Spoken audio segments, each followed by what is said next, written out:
هلو، اهلا بيكم معايا في مجموعه فيديوهات. هو احنا بنعمل كده ليه؟ والنهارده اول فيديو اول سؤال: احنا ليه بنلبس زي بعض؟ ليه بنقلد بعض؟ ليه لما تلاقي مجموعه بنات كده خارجين مع بعض تلاقيهم تقريبا كلهم نفس الشكل، حاطين نفس الميك اب، لابسين نفس الشنطه؟ الموضوع تحس ان كوبي بيست. يطلع حاجه موضه تلاقي الناس كلها بتجري وراها، وممكن يكون كتير اصلا مش مقتنع بيها.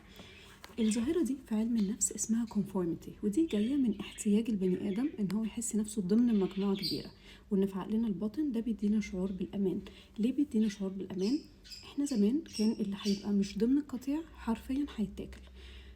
مخنا ما بقاش حاسس بالفرق، وان احنا خلاص ما بقيناش ضمن القطيع، فكتير بناخد قرارات نتيجة الضغط بتاع المجتمع اللي حوالينا، مش نتيجة انها قرارات جاية من احنا. فطبيعي ان احنا نحاول دايما ناخد قراراتنا بوعي، نشوف الحاجة دي مناسبة لينا ولا لأ، تتفق مع القيم بتاعتنا ولا لأ، وبعدين ناخد القرار. مش عيب ان احنا نمشي ورا ترند طول ما هو اختيارنا، بس ان احنا نبقى ضمن القطيع، تلاقي احنا ما بقيناش قطيع anymore.